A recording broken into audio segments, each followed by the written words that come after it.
Merci Alain. Moi, ma conférence s'intitule du sionisme au post-sionisme, mais enfin, peu importe, on est dans la même logique. Je commencerai par dire, et c'est un peu le sens du papier que je me suis permis de vous distribuer, qui est un droit de réponse que j'ai fait dans l'Arche, après un article particulièrement véhément de Meir Weintrater. C'était la première fois que j'écrivais dans la revue du judaïsme français, et sans doute la dernière, puisque cette revue a été suspendue depuis.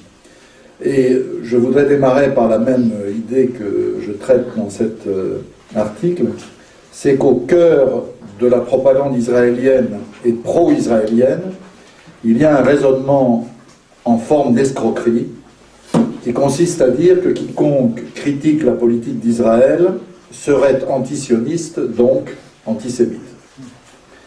Ce glissement sémantique, sans fondement, disqualifie, je crois, ces auteurs, à la fois politiquement, intellectuellement, mais aussi moralement.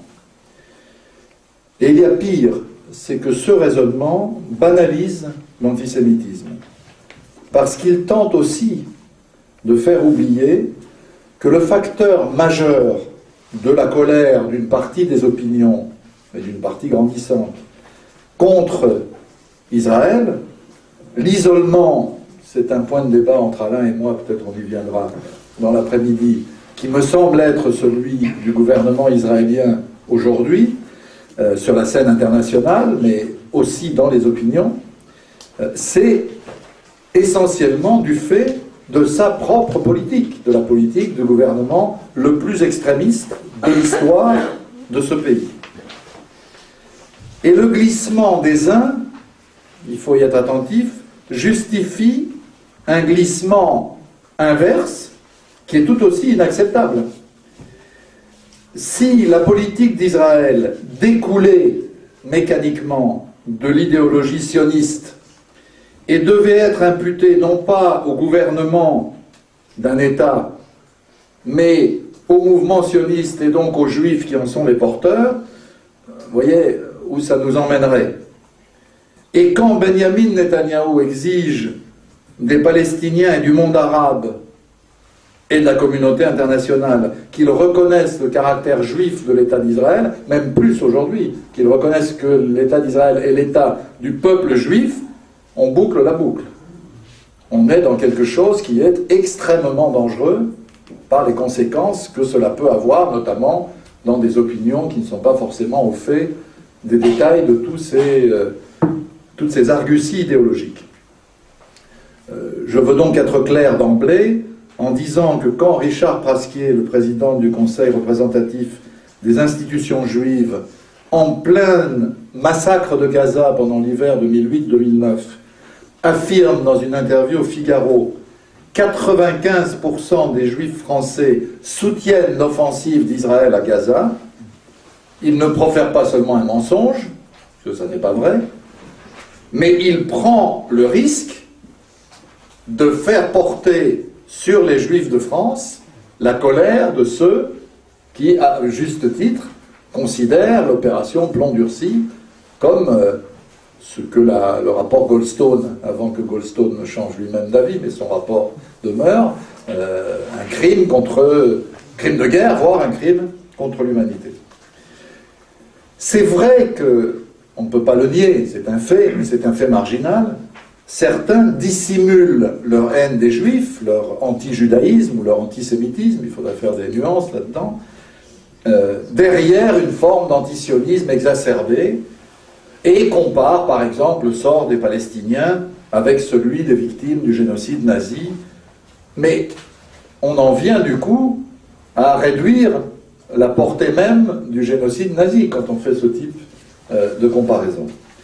Il y a d'ailleurs un exemple célèbre, je veux le citer puisqu'il est récent, de ce genre de dérive avec une interview donnée par un écrivain, je mets des guillemets, israélien qui s'appelle Gilad Atzmon et qui vit d'ailleurs à l'étranger et qui, dans un site connu pour publier souvent des textes négationnistes ou proches des thèses négationnistes, qui est le site de Silvia Catori, dans cette interview, Gilad Atzmon fait un texte particulièrement révélateur où, je résume, pour lui, le problème, ce ne sont pas les dirigeants israéliens, ni même les Israéliens, ni même le mouvement sioniste, mais les Juifs, le judaïsme et même la religion juive.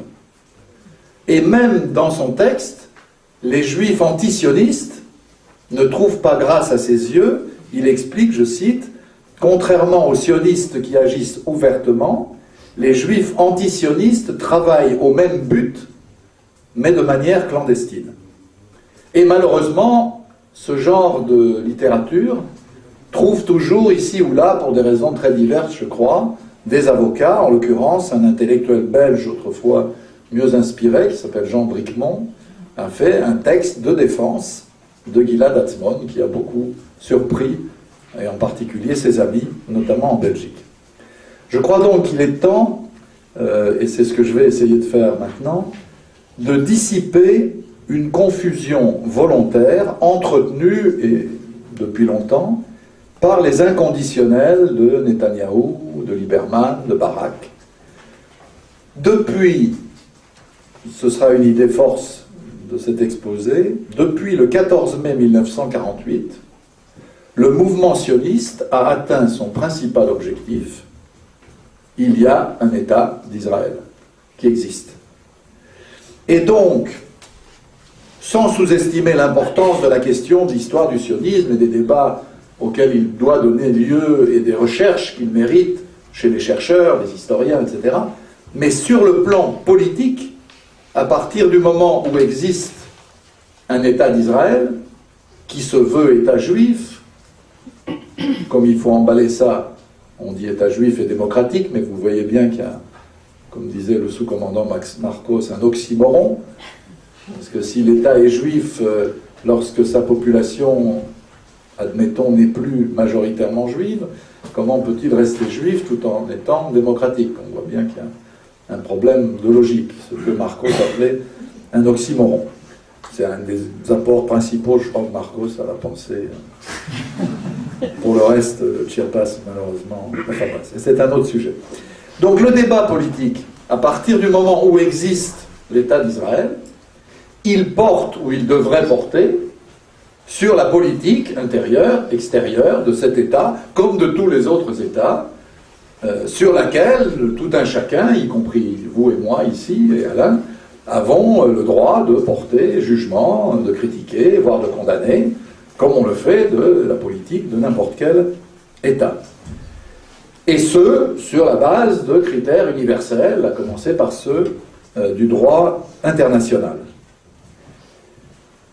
Y voir dans cette critique, légitime ou non d'ailleurs, de l'antisionisme, équivalent à de l'antisémitisme, est une offense contre l'intelligence, contre la vérité, contre la raison. D'ailleurs, réfléchissez-y, parce que c'est un point, moi, qui me tient à cœur. Depuis quand les partisans d'une idéologie, quelle qu'elle soit, se permettraient-ils de dire « nous avons cette idéologie, nous la défendons et vous n'avez pas le droit de la critiquer » Est-ce qu'on imagine des communistes dire « vous n'avez pas le droit de critiquer le communisme » ou des gaullistes, si ça existe encore, dire « vous n'avez pas le droit de critiquer les gaullistes » ou des islamistes, encore faudrait-il savoir de quel type de force on parle, dire « vous n'avez pas le droit de critiquer l'islam ». Il y a là quelque chose d'absurde, qui n'a aucun sens dans l'histoire de la pensée. Bref, ce que je veux dire, c'est que beaucoup de polémiques sur le sionisme sont, sur le plan politique, très largement obsolètes.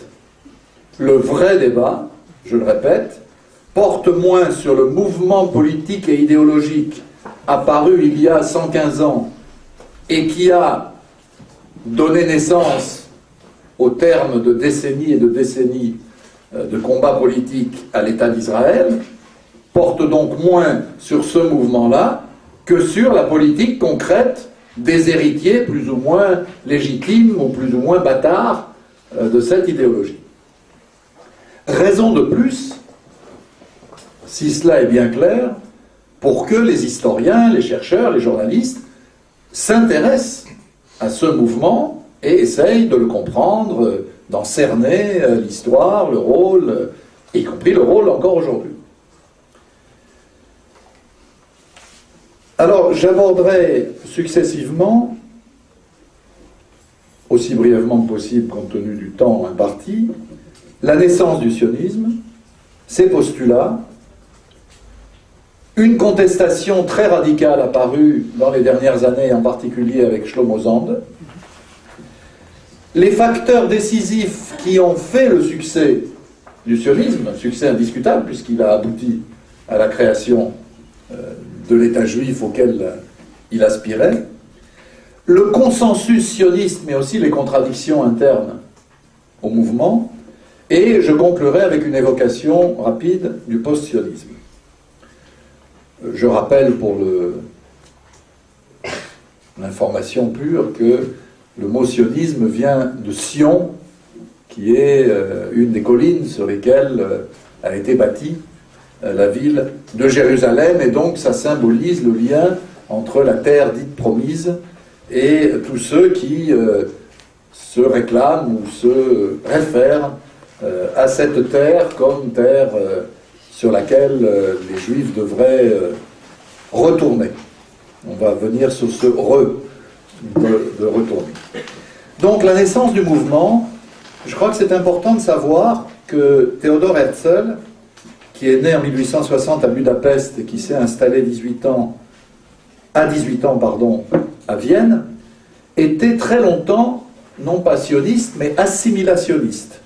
Plus, il pensait que la solution du problème juif en Europe se ferait par la conversion des Juifs au catholicisme. Preuve en est qu'il a fait une pièce de théâtre qui est tombée dans l'oubli, je crois qu'elle ne méritait pas d'autre sort, j'ai eu la curiosité de la lire, qui s'appelle Le Nouveau Ghetto, qui date de 1894, et le personnage principal, qui s'appelle Jacob Samuel, dit « Je veux sortir du ghetto ». Et pour en sortir, il faut se convertir. 2 ans plus tard, après cette pièce, Theodor Herzl publie le livre qui s'appelle non pas l'État juif, mais l'État des Juifs. Et puis, l'été 1897, il réunit à Bâle le premier congrès sioniste mondial qui se fixe pour but, je cite, d'obtenir pour le peuple juif en Palestine un foyer reconnu publiquement et garanti juridiquement. Pourquoi est-ce que Herzl change d'avis du conversionnisme au sionisme? Herzl sait évidemment, comme tous les intellectuels de l'époque, qu'il y a dans l'empire tsariste des masses juives extrêmement misérables. Si vous voulez avoir une idée du niveau de cette misère, je vous conseille la lecture du livre « Le Juif errant est arrivé » d'Albert Londres, qui a été réédité en livre de poche. Il est très indicatif du niveau de cette misère, mais aussi, non seulement des discriminations, de la misère, etc., mais des pogroms qui se multiplient à cette période. Pogrom, c'est un mot qui vient du verbe russe pogromitch, qui veut dire simplement détruire. Et ces pogroms sont alimentés par la propagande tsariste. Comme vous le savez sans doute, le fameux protocole des sages de Sion est un faux écrit par des agents de l'Okrana, la police tsariste. Mais ce qui se passait en Russie ou en Pologne n'était pas la préoccupation principale de Herzl. La préoccupation principale de Herzl, c'est que le hasard fait qu'il est envoyé par son journal autrichien à Paris au moment où se déclenche l'affaire Dreyfus. Or, elle se déclenche dans le pays qui, le premier, au moment de la Révolution française, a donné dans l'histoire l'égalité en droit aux Juifs comme à tous les autres citoyens, aux Juifs en tant que citoyens, pas en tant que nation ou que peuple évidemment, ou en tant que communauté comme on dit aujourd'hui. Et donc, pour ce qu'on appelle les Israélites, c'est-à-dire ces Juifs qui, la bourgeoisie juive, disons pour aller vite, a voulu marquer sa différence avec l'ancien terme juif en inventant un néologisme qui soit plus acceptable, et qui se sont intégrés dans la société française depuis la Révolution, Pour ces Israélites, l'affaire Dreyfus est comme le signe d'un coup d'arrêt à l'émancipation des Juifs en France, mais aussi au-delà. Je vous conseille, si vous avez l'occasion de le lire, un livre de Pierre Birnbaum qui s'appelle « Le moment antisémite » et qui, à partir des archives des différentes préfectures de police de Paris et de villes de province, nous montre que, contrairement à ce que beaucoup ont dit, l'affaire Dreyfus n'a pas été seulement un moment de vif débat intellectuel polémique, mais aussi un moment où la violence de la rue a été à deux doigts dans de nombreuses villes de se transformer aussi en des formes de pogrom à la française, c'est-à-dire destruction de magasins, attaques contre des juifs, etc. Donc l'affaire Dreyfus est un traumatisme, et de ce traumatisme, Herzl tire la leçon qu'il faut une autre solution du problème juif en Europe. Pour lui, il n'est même pas question dans la prose de Herzl des juifs qui se trouvent dans le monde arabe ou arabo-musulman. Et donc, l'assimilationniste devient sioniste, il publie l'État des Juifs, il réunit le congrès de Bâle, et il écrit dans son journal, juste à la fin du congrès de Bâle, premier congrès sioniste mondial, je cite, « À Bâle, j'ai créé l'État juif. Si je disais cela aujourd'hui publiquement, un rire universel serait la réponse. Dans 5 ans peut-être, dans 50 ans sûrement, tout le monde comprendra. » Il faut dire que Herzl, en l'occurrence, était visionnaire, puisque 50 ans et 9 mois après cette inscription dans son journal, l'État d'Israël a vu le jour. Alors, quels sont les postulats sur lesquels Herzl fonde sa théorie? Je crois qu'il faut lire un vieil auteur, mais qui est très intéressant, qui s'appelle Walter Laqueur, qui a fait une histoire monumentale du sionisme, et dans laquelle, tout en défendant très largement les thèses de Herzl, il dit une chose assez remarquable, je la cite, il dit « Cette foi », donc il qualifie le sionisme de foi, « peut être acceptée ou rejetée, elle ne peut être que dans une mesure très limitée l'objet d'une discussion rationnelle. Le sionisme a élaboré une idéologie, mais ses prétentions scientifiques, entre guillemets, sont inévitablement peu concluantes. Et de fait, vous allez voir, les 4 postulats sionistes mériteraient chacun d'entre eux une très longue discussion, je ne vais pas ici m'y lancer. Première notion, l'idée qu'il existe un peuple juif. Évidemment, une notion fondamentale sans laquelle il n'y a pas de sionisme. Mais hormis la religion, dont tous les juifs ne sont pas d'ailleurs des fidèles, et qui de toute façon ne suffit pas à caractériser un peuple, au sens moderne du terme, quels seraient les critères unificateurs permettant de dire que les juifs forment un peuple? Raciaux, inutile de dire que ça ne tient pas debout, territoriaux, linguistiques, culturels. On sait très bien que la diversité du monde juif est telle que... Bref, les principaux critères des définitions marxistes ou non marxistes d'ailleurs de ce qu'est un peuple ne se retrouvent pas remplis.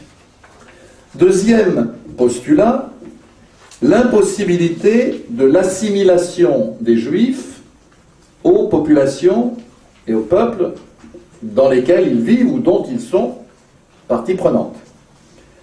Même après le génocide nazi, qui pourtant marque un traumatisme et une rupture historique majeure, l'assimilation, l'intégration, si vous préférez, des juifs dans les pays où ils vivent s'est développée, à nouveau. On a cette fameuse mise en garde d'un dirigeant sioniste qui s'appelait Nahum Goldman, qui était président de l'Organisation sioniste mondiale, en 1959, qui dit qu'on va vers un danger de désintégration des communautés juives, de perte de conscience d'être partie du peuple juif, et cette peur a grandi dans les dernières décennies avec la généralisation des mariages dits mixtes, je veux dire entre juifs et non-juifs.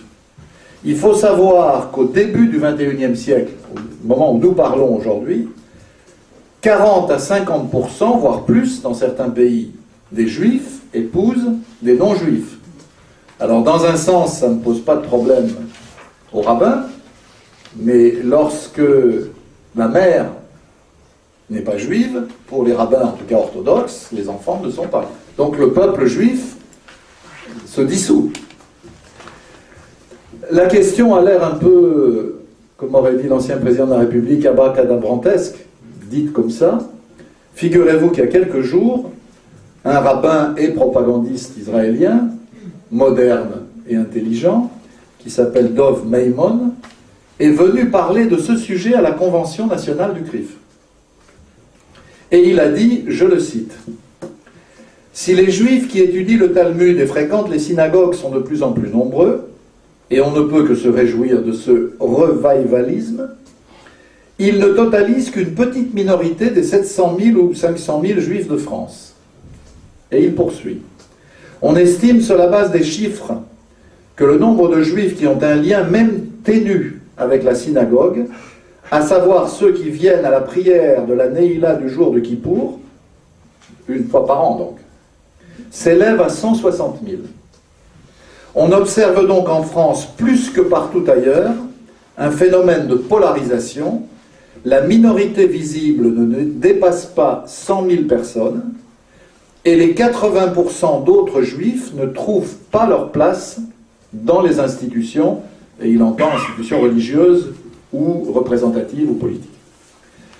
Troisième postulat, qui lui aussi est évidemment plus que discutable, c'est l'idée que les Juifs, le peuple juif, aurait des droits exclusifs sur la terre de Palestine. Il suffit de dire que la référence au texte sacré d'une religion sur trois, enfin des grandes religions monothéistes, et à une occupation de la Palestine parmi une douzaine d'autres à travers l'histoire, ne suffit évidemment pas à légitimer la revendication unilatérale de la Terre Sainte. Maxime Rodinson, en son temps, écrivait, je cite, « Les souffrances juives peuvent justifier peut-être l'aspiration de certains juifs à former un État indépendant, mais cela ne peut paraître aux Arabes une raison suffisante pour que cet État soit formé à leurs dépens. » D'autant que, et il faut quand même le dire, même si c'est un argument qui peut paraître un argument de propagande, mais il est vrai historiquement, le statut des Juifs dans les pays arabo-musulmans tout au long de l'histoire, qui était un statut inférieur de dhimmi, mais dhimmi ça veut dire protection, ça ne veut pas dire discrimination. Quand vous faites, sans le rosir, le périple des Juifs dans l'Empire ottoman, par exemple, ceux, on verra avec Chomosand, d'origine, ou ceux venus d'Espagne après la reconquête d'Isabelle, la catholique, il n'y a pas photo, c'est le moins qu'on puisse dire, avec le sort des Juifs en Europe. Donc, pourquoi est-ce que les Palestiniens ou le monde arabe auraient à payer pour un problème créé dans des conditions dramatiques, allant des pogroms aux ghettoisations jusqu'au génocide, en Europe, par des Européens, avec la complicité de dirigeants européens et occidentaux, américains en l'occurrence. Donc on est là quand même dans un postulat qui, avec l'histoire, est devenu visiblement, pour le moins caduc, s'il n'a jamais été vrai. J'ajoute que, ça m'est venu récemment dans une conférence débat que je donnais, j'avais un brave rabbin qui m'a dit, oui mais dans la Genèse, on nous explique que Dieu a donné à Abraham cette terre entre les deux fleuves. Bien, bien. Admettons que la Bible soit un livre d'histoire, ou un cadastre, c'est pas évident, mais Abraham a eu 2 enfants. Et on ne peut pas considérer que le premier, même s'il est l'enfant de sa servante, aurait moins de droits à sa succession que le second, même s'il est l'enfant de sa femme à 120 ans. Mais vous voyez, tout ça, y compris avec les arguments religieux convoqués pour justifier la thèse, n'est pas convaincant. Je dirais d'ailleurs que, et c'est un point sur lequel je veux un tout petit peu insister, qu'on développe dans le livre que je viens de diriger chez Actes Sud, qui s'appelle Palestine-Israël, un État, deux États, et qui porte sur ces questions-là. Contrairement à ce que certains disent, beaucoup d'auteurs sionistes ou en marge du sionisme, à partir de la fin du XIXe siècle et jusqu'aux années 40, étaient, eux, parfaitement conscients que la Palestine n'était pas une terre sans peuple pour un peuple sans terre. Ahad Aham, c'est son nom hébreu, il s'appelait Ginsberg, en 1891, écrit, je le cite, « Nous avons l'habitude de croire à l'étranger que la Palestine est une terre presque entièrement désolée, un désert non cultivé, un champ en friche où quiconque désireux d'y acheter des terrains pourrait se rendre et en acquérir à sa guise. En réalité, elle ne l'est pas. Sur toute cette terre, il est difficile de trouver un champ de terre arable non semé. » 1891. Nous avons l'habitude, à l'étranger, de croire que les Arabes sont tous des sauvages du désert, un peuple pareil à l'âne, incapable de voir et de comprendre ce qui se passe autour d'eux. C'est une grande erreur. L'Arabe, comme tous les fils de Sem, a une intelligence aiguë et rusée. Les Arabes, notamment ceux des villes, voient et comprennent le sens de nos actions, nous juifs, en Palestine, mais ils se taisent. Ils affectent de ne rien savoir, car pour le moment, ils ne voient pas notre attitude comme un danger pour leur avenir. Mais le jour où la présence de notre peuple prendra une dimension telle qu'elle empiète de peu ou de beaucoup sur la position des autochtones, ce n'est pas de bon gré qu'ils nous céderont la place. Et pour citer à nouveau Rodinson, ce qu'il faut comprendre, et c'est ça la contradiction dans la pensée, y compris de ces sionistes critiques et d'autres, je cite, c'est que vers 1900, les projets colonisateurs n'étaient pas affectés comme aujourd'hui d'une auréole défavorable. C'est pourquoi le retour, entre guillemets, des Juifs de Palestine, pour la coloniser, à partir du milieu du XIXe siècle, n'a choqué personne en Occident. Outre l'intérêt que l'Occident pouvait y trouver. Alors, est-ce qu'il s'agit, j'ai employé le mot à plusieurs reprises, de retour, parce que c'est ça la base même de l'idéologie sioniste, c'est le retour des Juifs vers la terre qui était la leur. Shlomo Zand, sans dire que son livre résout toutes les questions, il y a même des questions qu'il pose et peut-être que ses réponses ne sont pas convaincantes, mais Shlomo Zand a quand même dans son livre, qui est paru en livre de poche, je vous le signale pour ceux qui veulent l'acquérir aujourd'hui, et qui s'est vendu mine de rien à 80 000 exemplaires en France, il a joué un grand rôle dans la déconstruction des mythes qui justifiaient les thèses sionistes encore aujourd'hui. Je résume le récit sioniste, des historiens sionistes élaboré au XIXe siècle. C'est un récit qui n'est pas ancien. Les Romains ont occupé la Palestine, le second temple a été détruit en 62 après Jésus-Christ, la dernière révolte juive, celle de Bar Korba, est écrasée en 132 après Jésus-Christ, les Romains expulsent les Juifs en masse, qui se dispersent, d'où le mot diaspora, à travers les peuples, ils y sont persécutés, le génocide se produit, et donc il y a le droit au retour codifié par la Knesset, c'est une des premières lois fondamentales, puisqu'il n'y a pas de constitution en Israël, mais des lois fondamentales, c'est la loi du retour, 1950. Le même retour, je le dis pour mémoire, refusé aux 800 000 Palestiniens expulsés pendant la guerre de 1947-1949. Shlomo Zand sape les bases mêmes de ce roman à partir d'une documentation extrêmement riche, même si elle comporte un certain nombre d'éléments discutables. Je ne suis pas un défenseur du livre de Shlomo Zand de A à Z, mais il y a dans la démarche quelque chose qu'il faut retenir. D'abord, les Romains n'ont jamais expulsé aucun peuple qu'ils ont occupé. Pourquoi auraient-ils expulsé celui-là? Il n'y a pas. Deuxièmement, les attitudes des populations juives, ou hébraïques si vous voulez, en Palestine, ont été très diverses au moment de l'occupation romaine. Il y a eu des résistants qui ont été jusqu'à l'extrémisme des sicaires, jusqu'à Masada, le suicide de masse, mais il y a eu aussi beaucoup de gens qui étaient des collabos, au sens moderne du terme, y compris Flavius Joseph, celui qui a fait l'histoire de la guerre des Juifs, et puis surtout une masse de gens, la grande masse qui a fait avec, et qui, contrairement à la thèse sioniste, sont restés. Et souvent, beaucoup d'entre eux, la majorité, se sont convertis au christianisme, plus tard à l'islam, quand l'islam est arrivé.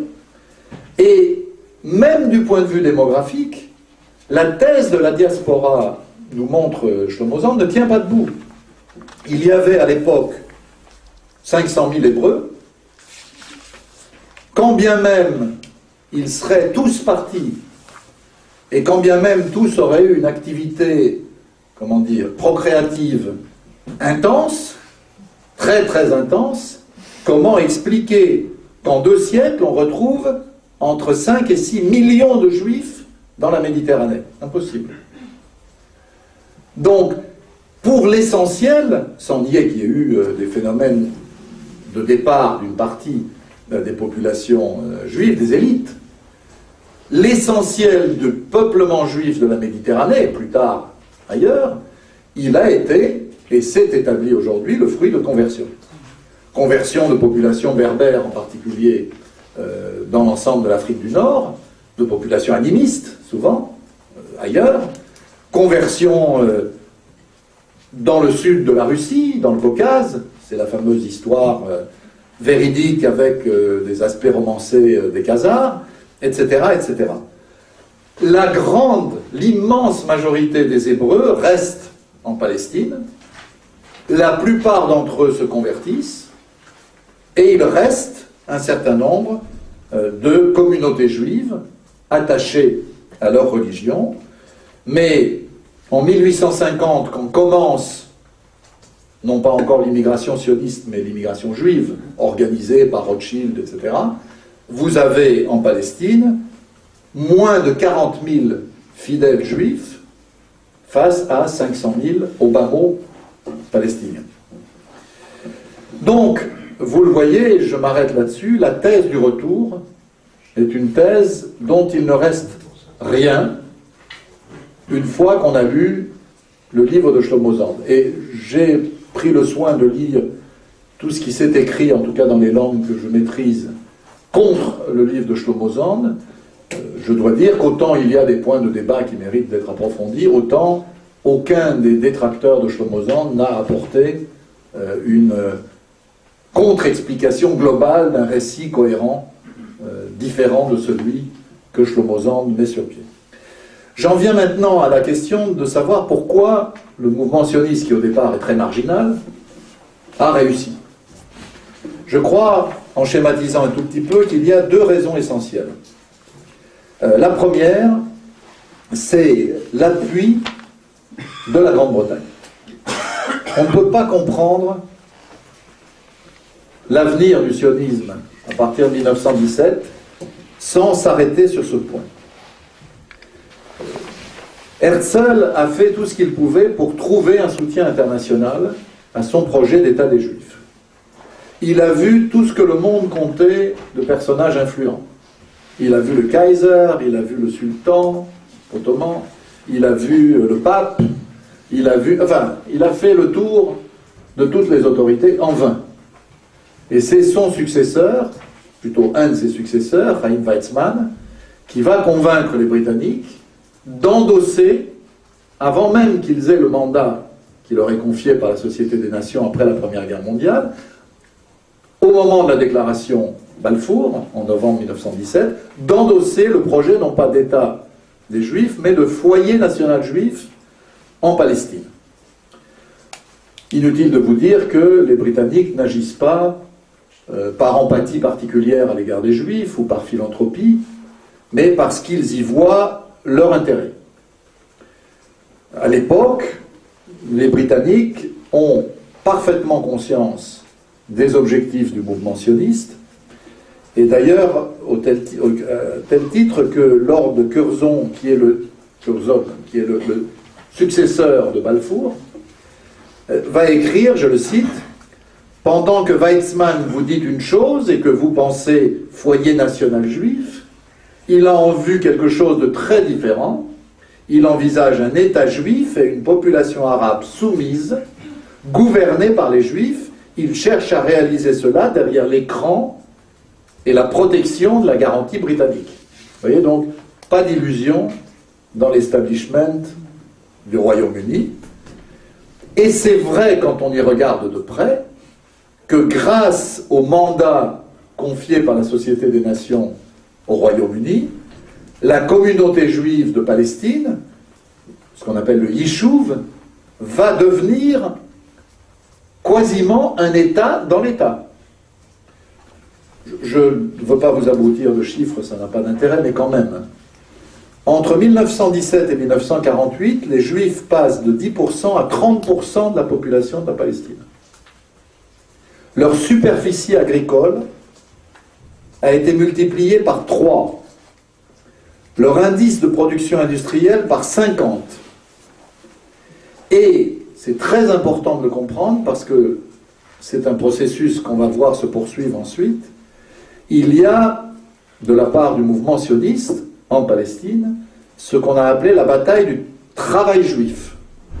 C'est-à-dire le remplacement systématique dans les institutions agricoles, kibbutz, moshav, etc., mais aussi dans l'ensemble des services publics, de l'industrie, etc., de la main-d'œuvre arabe, palestinienne, par une main-d'œuvre juive.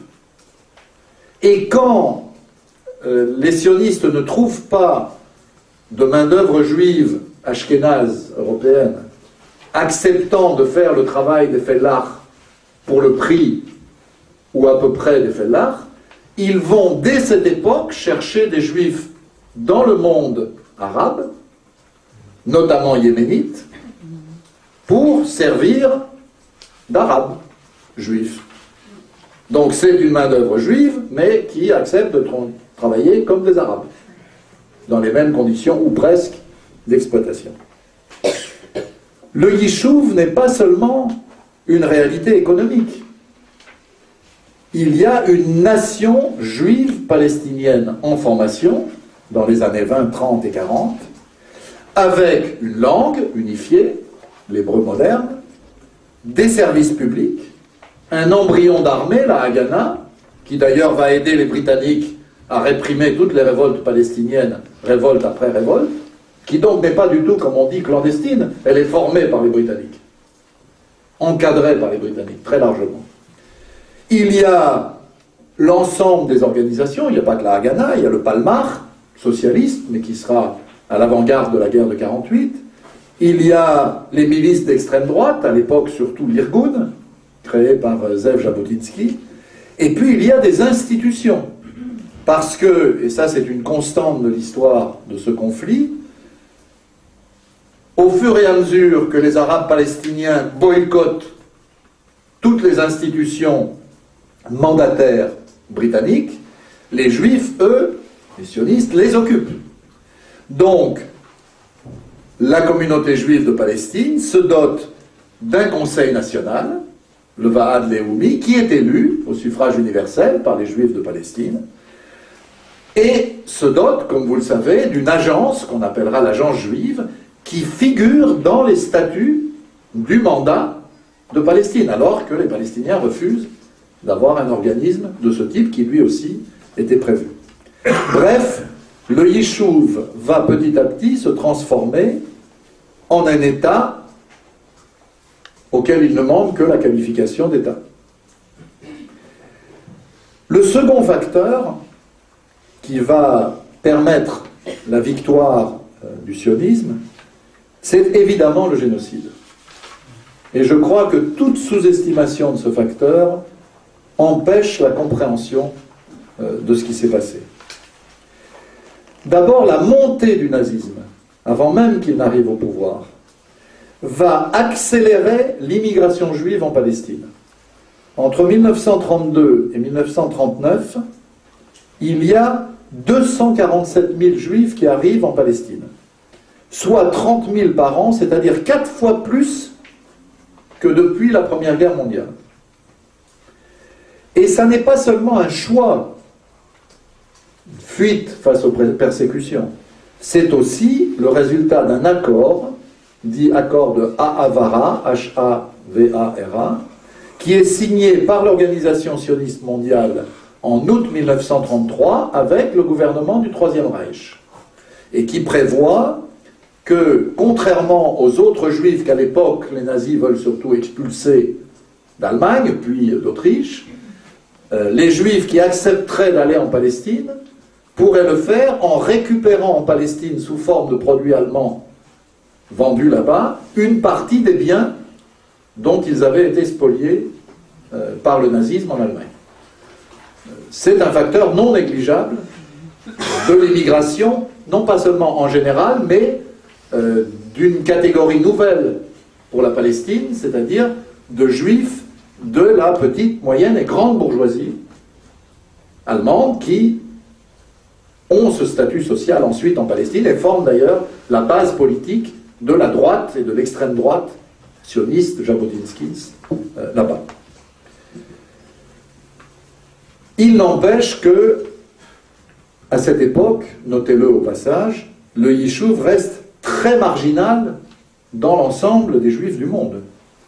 En 1939, il y a 429 605 juifs en Palestine sur 18 millions de juifs dans le monde, donc moins de 2%. L'idéologie donc et la pratique juive sont ultra minoritaires parmi les juifs du monde.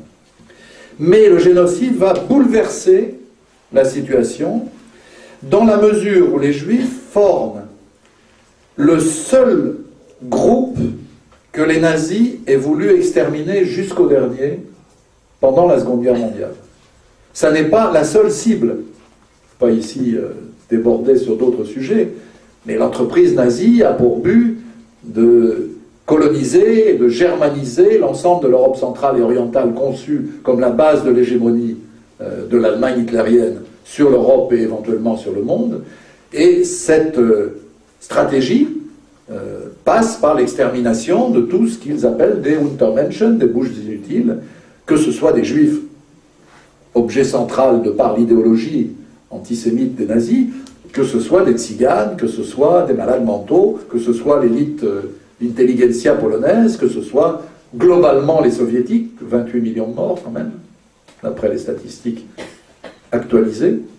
Bref, il n'empêche que le caractère très spécifique de l'extermination des Juifs, et pas seulement le nombre, cette volonté d'extermination jusqu'au dernier, va bouleverser le monde, d'autant plus qu'une partie de ce monde a été complice, actif ou passif de ce génocide. Et par conséquent, le mouvement sioniste y tire une légitimité qu'il n'avait absolument pas avant la Seconde Guerre mondiale. Je vais vous citer, je ne multiplie pas les citations, une phrase que dit David Ben-Gourion, le futur Premier ministre et ministre de la Défense de l'État d'Israël en 1948, quand il témoigne devant l'UNSCOP, la commission envoyée par l'ONU avant le partage de 1947, du 29 novembre 1947. L'UNSCOP vient en Palestine en juillet 1947 et écoute ceux qui lui parlent. Les Palestiniens ne lui parlent pas. Tous les sionistes de toutes les tendances lui parlent. Et Ben-Gourion dit: qui veut et peut garantir que ce qui nous est arrivé en Europe ne se reproduira pas? La conscience humaine peut-elle se libérer de toute responsabilité dans cette catastrophe? Il n'y a qu'une sauvegarde, une patrie et un État.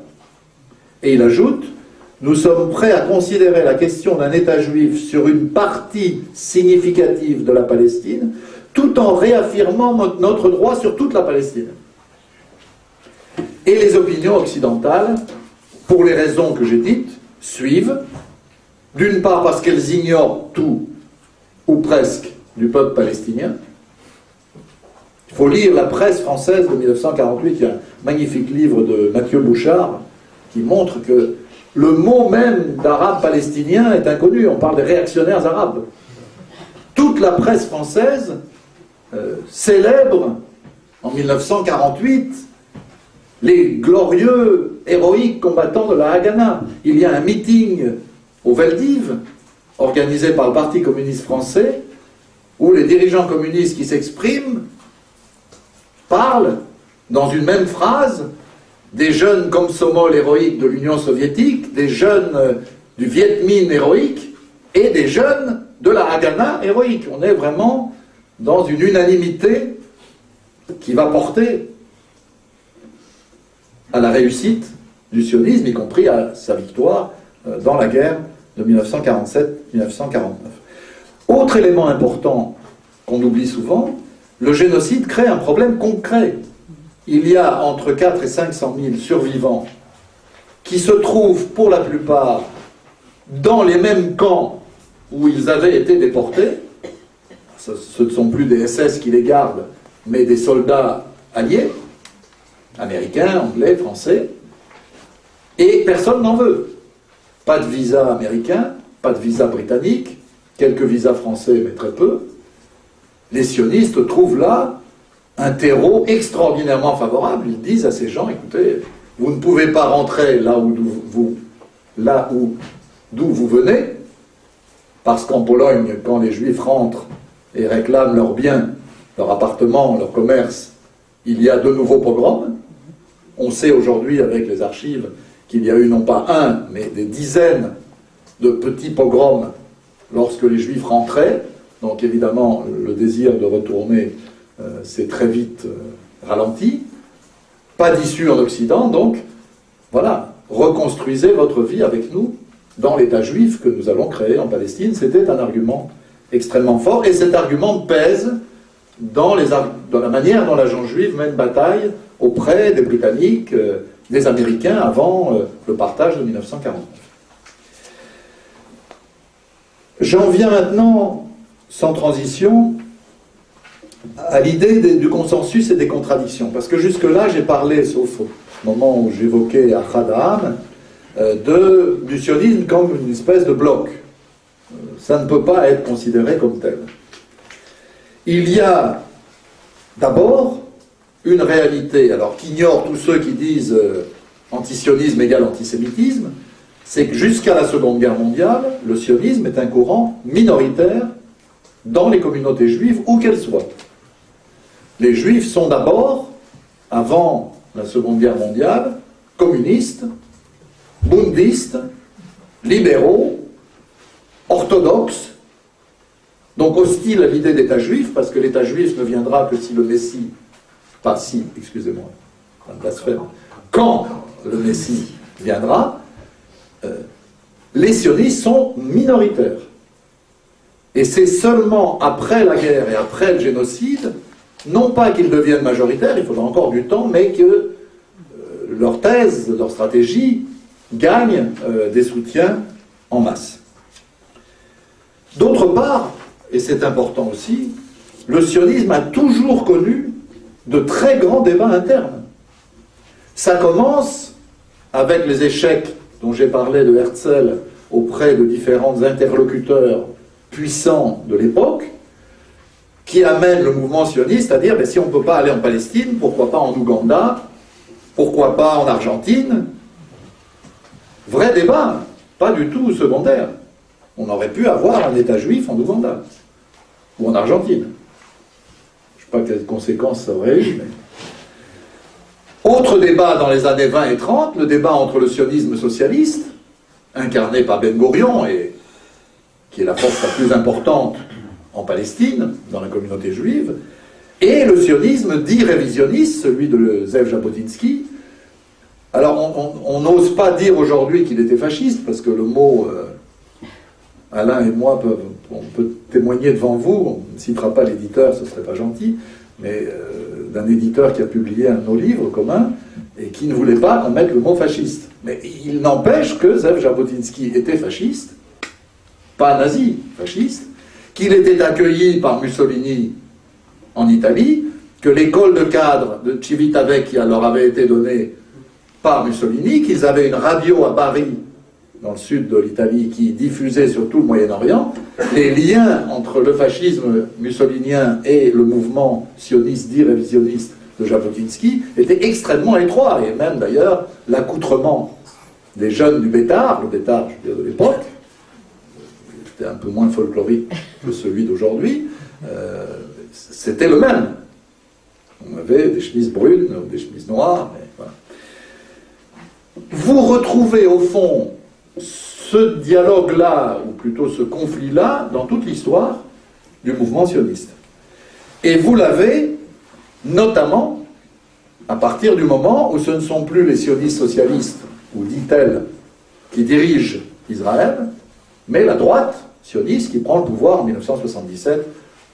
Je ne veux pas dire me lancer dans une analyse des raisons de cette victoire, mais elle a beaucoup à voir avec le sort réservé aux Juifs venus des pays arabes, dont la rancœur, c'est un euphémisme à l'égard du pouvoir travailliste, était telle que ça les a amenés à basculer au 4/5e derrière Menachem Begin, Yitzhak Shamir et le Likoud en 1977.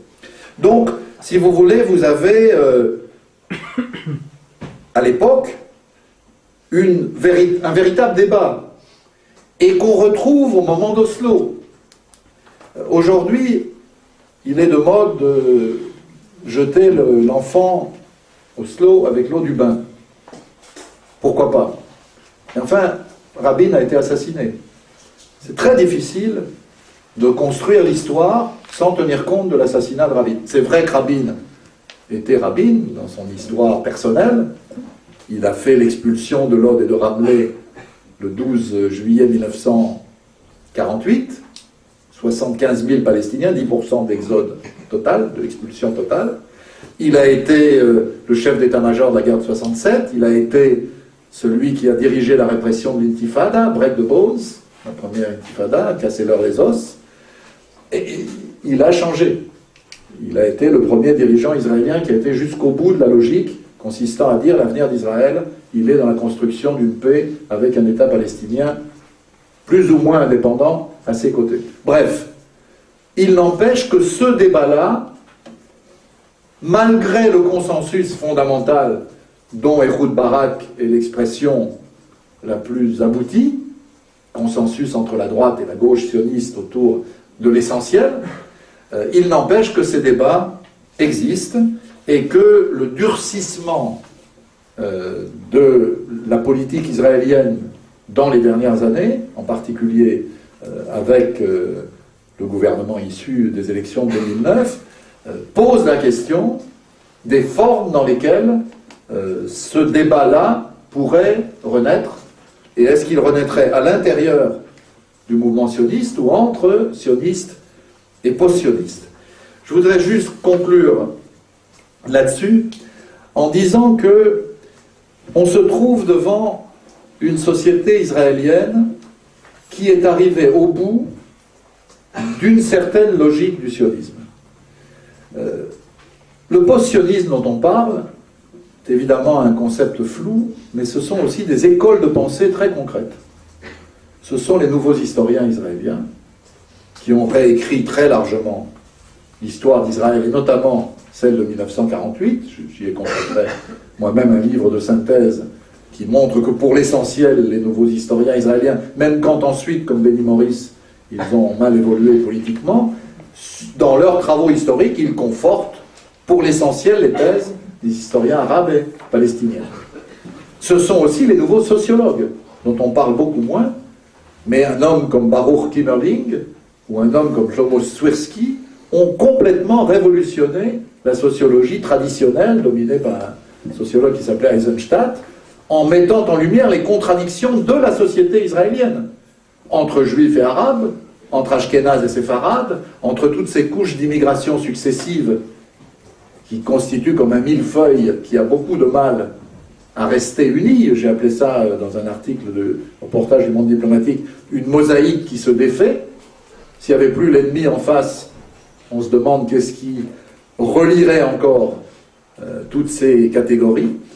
Bref, vous avez aussi dans les arts, dans les beaux-arts, dans la littérature, dans le cinéma, cette expression qu'on pourrait appeler post-sioniste. Et au fond, que disent les post-sionistes? Et j'en terminerai avec une citation, je crois, qui symbolise cela.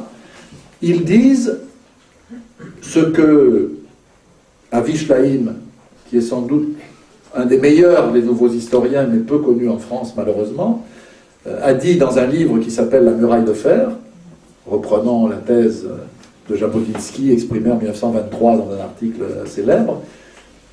Il dit au fond, depuis 1923, nous vivons avec l'idée que la seule chose qui compte face aux Palestiniens et aux Arabes, c'est la force. Muraille de fer, c'est pas le mur évidemment, c'est la force militaire qui imposera notre existence comme État juif. Une fois qu'elle sera imposée, on pourra négocier. C'est ce que dit Jabotinsky dans toutes lettres. D'ailleurs, d'une certaine manière, je veux le dire parce que c'est paradoxal, Jabotinsky est infiniment moins raciste que ne l'est Ben Gourion. Ben Gourion passe son temps dans ses textes et ses journaux à dire « les Arabes ne comprennent pas grand-chose, on va les rouler ».